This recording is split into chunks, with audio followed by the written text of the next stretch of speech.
આજની ધર્મકથા. પ્રણામ. વાદ. પાટણની રાજ્યસભાની અંદરમાં આજથી 900 વર્ષ પૂર્વે થયેલી એ ઘટના સાંભળતા આપણને બહુ રોમાંચ ઊભા થાય કે આવો પણ કોઈ પ્રકાર હોઈ શકે. અત્યારે તો આપણે આ ફક્ત પુસ્તકોમાં વાંચી શકીએ, એનાથી વધારે કાંઈ બીજું આપણું ભાગ્ય નથી. કારણ કે હવે આ વાદના જમાના પણ નથી. વૈદિક ધર્મ, બૌદ્ધ ધર્મ, જૈન ધર્મ, આ બધા મતો હતા. આ એ સમયની વાત છે. અને જ્યારે એ બધા મત તરીકે લેવાતા હતા એટલે એના મતોના સિદ્ધાંતોની કિંમતો બહુ હતી. અને સિદ્ધાંતોના આધારે જનરલ પબ્લિક, સામાન્ય વર્ગ નક્કી કરતો કે મારે હવે કઈ દિશામાં મારા જીવનનો વિકાસ કરવો છે. સમય અલગ હતો એટલે આપણે એના પ્લસ માઇનસ બંને વિચારી શકીએ. કેટલીક વાર એવું લાગે કે આ મુશ્કેલ થાત, સામાન્ય માણસમાં નક્કી કરવાની અક્કલ ન હોય, બુદ્ધિ ન હોય કદાચ, તો એ ભરમાઈ જાય અને બીજી જગ્યાએ વહી પણ જાય. અને કેટલીક વાર એવું લાગે કે બૌદ્ધિક રીતે કરેલો નિર્ણય હોય તો એ તત્વ નિર્ણય જેવો થાય, અને તત્વ નિર્ણય કર્યો હોય તો પછીથી જે પણ ધર્મ થાય એ એકદમ સક્ષમ અને અડગ થાય. તો એ કદાચ દ્રઢ ધર્મ એ વધુ સારી છાપ અને સંસ્કાર આત્મા પર ઊભા કરી શકે. હવેનો સમય એ જન્મથી ધર્મનો છે. આપણે જે કુળમાં જન્મ્યા એ આપણો ધર્મ. પણ જે કુળમાં જન્મ્યા એ મારો ધર્મ, એ એટલો સરળ નથી થયો. એ આપણે વર્તમાન પરિપ્રેક્ષમાં સમજી રહ્યા છે. આ કુળમાં જન્મનારા દરેક લોકોને તે ધર્મ પ્રત્યે અવિહળ શ્રદ્ધા હોય જન્મથી, કે બસ મારો જન્મ આ ધર્મમાં થયો એટલે હવે હું આ જ ધર્મને બરાબર પાડું, એવું વાતાવરણ ન રહ્યું. આ તમામ ધર્મોની વાત છે. ફક્ત આપણા લોકોની આ નુકસાની થઈ છે એવું નથી. તમામ ધર્મની અંદરમાં આ નુકસાની દેખાય છે. કેમ? કારણ કે વચ્ચે જે અંગ્રેજોનો સમય આવી ગયો, એમણે પાશ્ચાત્ય સંસ્કૃતિના માધ્યમથી આપણી સંસ્કૃતિ ઉપર ઘા કર્યો, ધર્મ ઉપર ન કર્યો. અને અત્યારની પરિસ્થિતિ જોતા આપણને ખ્યાલ આવે છે કે એકચ્યુઅલી ધર્મ એ સંસ્કૃતિના આધારે થતો હતો. દરેક ધર્મના કેટલાક પાયા હોય છે કે જેને સંસ્કૃતિની જાળવણી દ્વારા આપણે સાચવી શક્યા હતા. આજે સંસ્કૃતિ ગઈ અને ધર્મ ઊભો રહ્યો તો શું થયું? તો કે બીજો ત્રીજો ચોથો માળ ચણવાની મહેનત ચાલુ છે, પણ પાયો એ ઉડી ગયો છે. એટલે હવામાં છે. આપણા ધર્મમાં આપણે જે ધર્મ કરીએ છીએ એનો કોઈ રૂટ આપણામાં સ્થિર થયું હોય એવું નથી થતું. આપણી જીવનશૈલી અલગ હોય અને આપણી ધર્મશૈલી અલગ હોય. એના કારણે નુકસાન શું થયું કે આપણી ધર્મી હોવાનો ભ્રમ આપણો વધતો ગયો અને એકચ્યુઅલી ધર્મનું પરિણમન ઘટતું ગયું. આ વાદ એ આપણને તત્વ નિર્ણયથી ધર્મ સ્વીકારવા માટેની એક ખેવના જગાવે, ઈચ્છા જગાવે, એવું કંઈક થાય એ આશયથી આપણે આ ચરિત્રના મંડાણો કર્યા હતા. આપણને ખ્યાલ આવે કે જે ધર્મ જન્મથી મને મળ્યો છે એને પણ ઊંડાણથી સમજવું એ મારું કર્તવ્ય છે. અગર મારે મોક્ષ મેળવવો છે તો મારે આ કરવું જ પડશે. હું ફક્ત લોલે લોલ ધર્મ કરીશ તો હું જીવનમાં આગળ નહીં વધી શકું. એ ધર્મ નબળો છે, એ ધર્મ નથી કરવા જેવો, એવી કોઈ વાત જ નથી, પણ ઉપર ઉઠવા જેવું છે.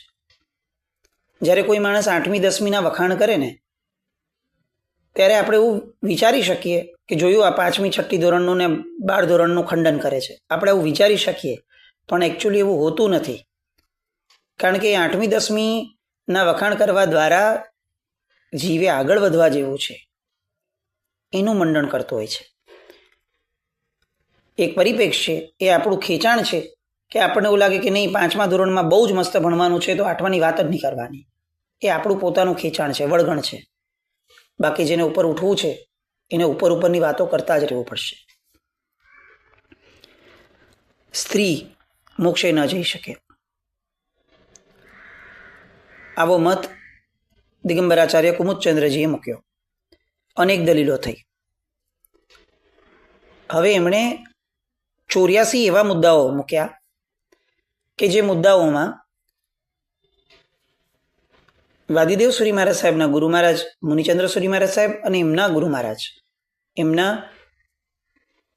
જ્ઞાન ગુરુ મહારાજ, આપણે આખી કથાઓ જોઈ છે, વાદી વેતાલ સુરી મહારાજ સાહેબ, શાંતિ સુરી મહારાજ, એમના દ્વારા જે ટીકા લખાયેલી ઉત્તરાધ્યાયન સૂત્રની, એના કેટલાક મુદ્દાઓ, 84 મુદ્દાઓ, એ હવે કુમુદચંદ્રજીએ મૂક્યા.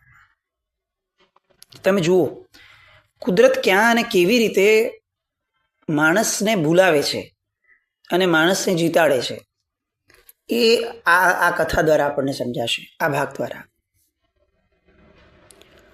કુમુદચંદ્રજીને એવું લાગ્યું કે હું એમના જ મુદ્દેથી એમને પરાસ્ત કરું. કેમ? તો કે હું વિશેષ જ્ઞાની છું અને હું વિશેષ જ્ઞાની છું એવો મદ એમણે એમની પાસે એક ભૂલ કરાવડાવી. એ ભૂલ શું કરાવડાવી આપણે જોશું. હવે આ બાજુ બીજો પક્ષ, દેવસુરી મહારાજ. દેવસુરી મહારાજને આગલી રાત્રિએ જ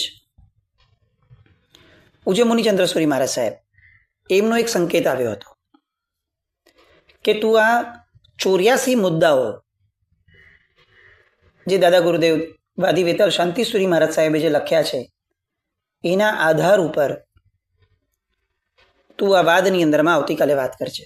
આવું સંકેત ગણો, સ્ફૂર્ણા ગણો, એમનો કૃપાબળ ગણો, જે ગણો તે, આ બધા શબ્દોનો અંતે અર્થ એક જ થાય છે. એટલે દેવસુરી મહારાજ સાહેબ પ્રિપેર્ડ હતા. આ બંને કેવી રીતે થયું પેલા ત્યાં આપણે સમજીએ. આમને આ સ્ફૂર્ણા થવી અને સામા પક્ષે આ સ્ફૂર્ણા થવી, આવું બંને એક સાથે થવું, આવું કોણ કરતું હશે? આવા પ્રસંગો આપણે જીવનમાં ઘણીવાર જોયા હશે. આપણે એને યોગાનું યોગ શબ્દ આપી અને એને પૂરું કરી દેતા હોઈએ. બહુ સામાન્યથી વિચારવા બેસીએ તો સ્થૂળ બુદ્ધિથી એવું લાગે કે આ તો ચમત્કાર થયો. એ જ ટાઈમે અમને સૂઝવું આ કેટલી મોટી વાત છે. આવું આપણા જીવનમાં ઘણા પ્રસંગોમાં થતું હશે. આપણી પાસે સમય નથી વિચારવા માટેનો, એટલે આપણે જીવનમાં ભાગદોડમાં એ ભૂલી જઈએ છીએ. પણ અહીંયા જરાક અટકીએ તો આપણને ખ્યાલ આવે કે આ બંને જણને સ્ફુરાવનાર કોઈ એક તત્વ છે કે જે તત્વ હવે આ આખા વાદને એક દિશા આપવા માંગે છે. એ તત્વ એટલું બધું પ્રબળ છે કે જે કુમુદચંદ્રજીના મનમાં પણ ટસાવી શકે છે એને જે કરાવવું છે તે, અને દેવસુરી મહારાજ સાહેબને પણ જન્માવી શકે છે એને જે કરવું છે તે. એક એવી શક્તિ છે કે જે દરેક વ્યક્તિના મનને, વિચારને કંટ્રોલમાં રાખીને બેઠું છે. કેટલાક ધર્મો એને ભગવાન કહે છે, કેટલાક ધર્મો એને ચૈતસિક શક્તિ કહે છે, અને કેટલાક મતો એને આ સૃષ્ટિનું ચાલક બળ કહે છે. આપણે જ્યારે નાની અવસ્થામાં હોઈએ ને સમજણની, ત્યારે આપણને એવું સમજાવાય છે કે પુણ્ય અને પાપ. પણ આ પુણ્ય અને પાપ પણ કઈ રીતે, કયા સમયે, કેટલા પ્રમાણમાં, કયા સ્વરૂપે ઉદયમાં આવશે એનું એક તત્વ, ફેક્ટર છે. જૈન મત એને ભવિતવ્યતા અથવા તથા ભવ્યત્વ આ નામથી ઓળખે છે.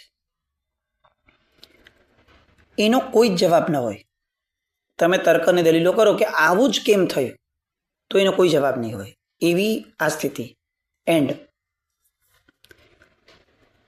અને એ તથા ભવ્યત્વનો પરિપાકનો ઉદય એ ગમે તેની મતિને જે થવાનું છે એ પ્રમાણે ફેરવે છે. હવે આ જ થિયરીને કેટલાક ભ્રમ સાથે નિયતિવાદ તરીકે ગૌશાળાએ પણ મૂકી હતી. આ આખી વાત અલગ છે, કલ્પસૂત્રજીમાં આવે છે, પણ અત્યારે એ પરિપ્રેક્ષ નથી લેતા. પણ મૂળ વાત આ છે કે આપણે આ તથા ભવ્યત્વના પરિપાકના ઉદયને નિયતિવાદમાં નથી ગણવો, એ ખાસ આપણે ધ્યાન રાખવાનું છે. બહુ સાદી ભાષામાં કહીએ, તથા ભવ્યત્વના પરિપાકનો ઉદય એટલે શું? તો કે આ જ થવાનું હતું એટલે આ થયું. એક શક્તિ એવું ઈચ્છતી હતી કે આવું થવું જોઈએ એટલે આ થયું. અને નિયતિવાદ એટલે શું? કે જે થવાનું હોય છે એ જ થાય છે, એટલે પુરુષાર્થ કરીને કોઈ અર્થ જ નથી. નિયતિવાદ એ તથાભવ્યત્વના અથવા ભવિતવ્યતાની વાતના મુદ્દાનું વિકૃત સ્વરૂપ છે. કારણ કે નિયતિવાદને જો સ્વીકારી લઈશું તો જીવનની અંદરમાં એક પણ કાર્ય કરવા માટેની કોઈ પણ ખેવના નહીં રહે. બધું નિયતિ પ્રમાણે જ થાય છે, તો મારે કેમ કંઈ કરવું? આપણામાંના ઘણા બધા આવા હોય.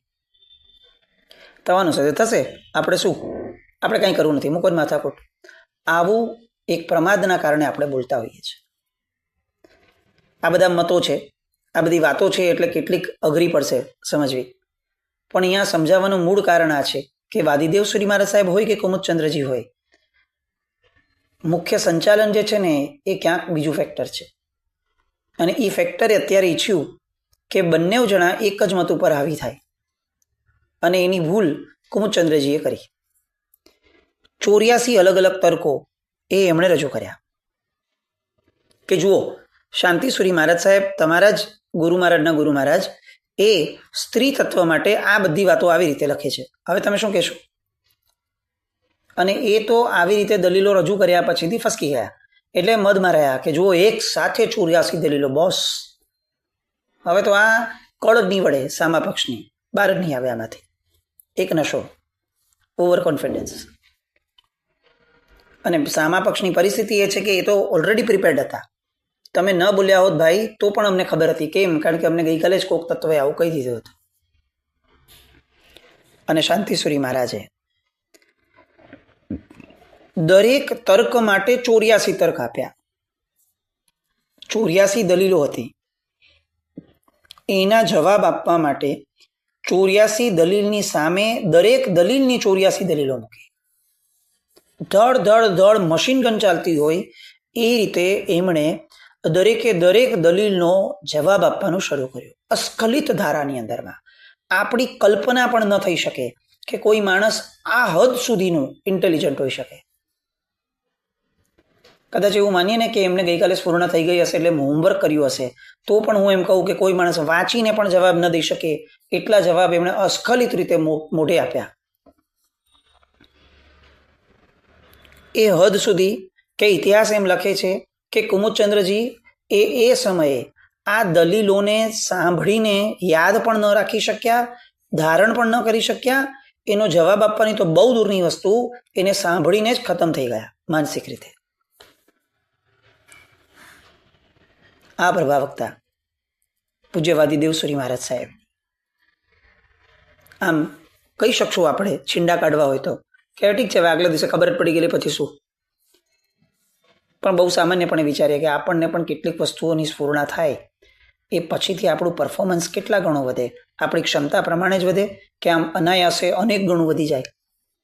જો મારામાં ક્ષમતા જ નથી ને તો મને થયેલી સ્ફૂર્ણા અથવા મને ચલાવતું ડ્રાઇવિંગ ફોર્સ એ પણ મારી પાસે એટલું જ કરાવી શકશે કે જેટલું મારી ક્ષમતા જેટલું છે, અથવા બહુ બહુ તો એનાથી થોડુંક અધિક કરાવશે, એનાથી વધારે ન કરાવી શકે. દેવસુરી મહારાજ સાહેબે જે કર્યું ને એની માટે આપણે એક બેઝ લેવલ સ્વીકારવું પડે કે એમની ક્ષમતા હતી આ.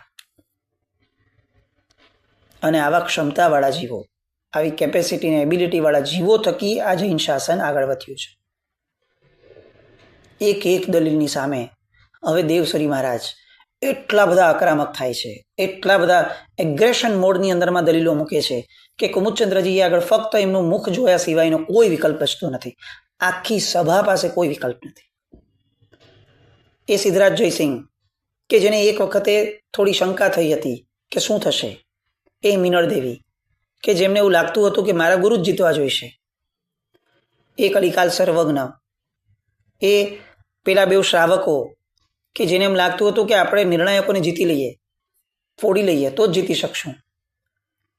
આ બધા લોકો અત્યારે કદાચ મોંમાં આંગળા નાખવા શબ્દનો ફ્રેઝ છે ને એ ખોટો છે, આંગળા ખાઈ જવા જેટલી હદ સુધીની એ સમયની અચરજની ધારાની અંદરમાં બધા જોડાઈ ગયા. આ એ દિવસ હતો કે જે દિવસે કદાચ સૃષ્ટિએ એક એવું સ્વરૂપ જોયું છે એક વ્યક્તિનું કે જે સ્વરૂપની કલ્પના કદાચ સૃષ્ટિની અંદરમાં ક્યારેય નહીં થઈ હોય. મતની અંદરમાં એક સાથે આવું હાવી થવું અત્યારે આ ક્ષણે સિદ્ધરાજ જયસિંહને અનુભવાયો કે જ્યારે હેમચંદ્રાચાર્યજી એમ કહેતા હતા કે આ વાદીદેવ સુરી મહારાજ જેવો સિંહ જ્યારે મેદાનમાં આવશે ત્યારે અન્ય વાદીઓની ચિંચારીઓ, એના અવાજો એ બધું એક સાથે શમી જશે. આ વાક્યનું ચરિતાર્થ થવું એ આ ક્ષણો માટે અટકાયેલું હતું. 84 દલીલો અસ્ખલિત રીતે મૂકવી. આપણે તો કદાચ એ દલીલોને પામ્યા બી નથી. આપણું કમભાગ્ય છે કે આપણી પાસે આ વાદનું લિખિત ક્યાંય મળતું નથી. એટલું વિશેષ મળે છે તો એનો અનુવાદ મળતો નથી. નહીં તો આજે ખરેખર એમ થાય કે સ્ત્રી મુક્તિ માટેની જે વાતો, જે દલીલો વાદી વેતાલ શાંતિસુરી મહારાજે મૂકી છે, એને પણ આપણે ભણ્યા હોત, એને પણ આપણે આપણી કન્યાઓને ભણાવી હોત, તો આજે જૈન ધર્મમાં જન્મેલી કન્યા એ કોઈ કાળે અન્ય ધર્મનો વિચાર પણ ન કરી શક્યો હોત. આમ બહુ સાહજિક રીતે વાત કરીએ. જ્યારે આ વાત 3-4 દિવસ 5 દિવસથી શરૂ થઈને ઘણા બધા મહાત્માઓ, ઘણા બધા વ્યક્તિઓના ફીડબેકો છે કે આવી દલીલો પણ લઈ શકાય, આ પણ લઈ શકાય, આવું પણ કરી શકાય. પણ એક સામાન્ય વાત વિચારો, સ્ત્રીને તે ભાવમાં મુક્તિ નથી થતી, આવો મત જ્યારે દિગંબર મત મૂકે છે ત્યારે સૌથી પહેલો અને સૌથી મોટો ઘા કયો થાય છે ખબર છે? કે મલ્લીનાથ ભગવાન એ પુરુષ દેહે મોક્ષે ગયા છે, આવી એ લોકો વાત કરે છે. અને આપણે વાત શું કરીએ છીએ કે મલ્લીનાથ ભગવાન એ સ્ત્રીપણે મોક્ષે ગયા છે. મોક્ષે નથી ગયા એવી કોઈ વાત એ લોકોમાં પણ નથી. મલ્લીનાથ ભગવાન નામનો જીવ આ જ નામથી એ લોકો પણ તીર્થંકર ગણે છે. આમ જરા ઊંડાણમાં જઈએ તો એવું લાગે કે એમના પિતાનું નામ પણ સેમ છે, ખાલી માતાના નામની અંદરમાં એ લોકો કેટલો ફરક મૂકે છે, જે આમે અપભ્રંશ થતા આવ્યું હોય એવું બની શકે છે. Rest of the things similar. The only difference, સ્ત્રીપણામાં એ મોક્ષે નથી ગયા, એ પુરુષ થઈને મોક્ષે ગયા છે. હવે આટલું સ્વીકારવામાં વાંધો? તો કે યસ. શું વાંધો? તો કે 10 અચ્છેરા ની અંદરનું એક અચ્છેરું છે કે મલ્લીનાથ ભગવાન સ્ત્રીપણે મોક્ષે ગયા, કેવલી તીર્થંકર થઈને મોક્ષે ગયા. જ્યારે આપણે એવું કહીએ છીએ ને કે પુરુષ થઈને મોક્ષે ગયા, ત્યારે આપણે અચ્છેરા ઉપર પ્રશ્ન ઊભો કરીએ છીએ. અચ્છેરા ઉપર પ્રશ્ન ઊભો થવો ઇઝ ઇક્વલ ટુ કલ્પસૂત્રજી ઉપર પ્રશ્ન થવો. કલ્પસૂત્રજી ઉપર પ્રશ્ન થવો એટલે કલ્પસૂત્રજી જેમાંથી ઉદ્ધૃત કર્યું છે 10મું પૂર્વ, એના ઉપર પ્રશ્ન થવો. પૂર્વ ઉપર પ્રશ્ન ઊભો કરવો એટલે આ 14 પૂર્વની રચના કરનાર ગણધર ભગવંત ઉપર પ્રશ્ન ઊભો કરવો. અને ગણધર ભગવંત ઉપર પ્રશ્ન ઊભો કરવો એટલે તીર્થંકર પરમાત્મા વર્ધમાન સ્વામી ભગવાન એમની વાણી ઉપર પ્રશ્ન ઊભો કરવો. એક વાતનું કનેક્શન ક્યાં છે એ જોયા જાણ્યા વગર સીધે સીધી ગમે તેમ લવારીઓ કરવી એ આપણા જેવા મૂર્ખોનું કામ છે. વિદ્વાનોના મતે તો તમારો એક એક શબ્દ પણ બહુ મહત્વનો છે ભાઈ. એટલે જ અહીંયા સૌથી મોટું પાપ, અગર ભયંકર પાપ ભગવાનના શાસનની અંદરમાં કોઈ મૂક્યું છે તો એ ઉચ્ચસૂત્ર ભાષણ મૂક્યું છે. સૌથી ભયંકર પાપ.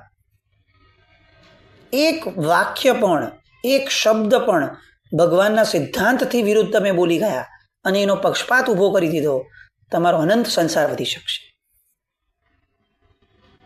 મરીચીના બહુની અંદરમાં આપણે આ જોયું એની કથાની અંદરમાં એક વાક્ય ખાલી બોલ્યા કે કપિલ ધર્મ તો ત્યાં પણ છે ને અહીંયા પણ છે, અને આશય નબળો રહ્યો, પક્ષપાત નબળો થયો, અને એક વાક્યના આધાર ઉપર એક કોડાકોડી સાગરોપમનો સંસાર વધ્યો તીર્થંકરના જીવનો.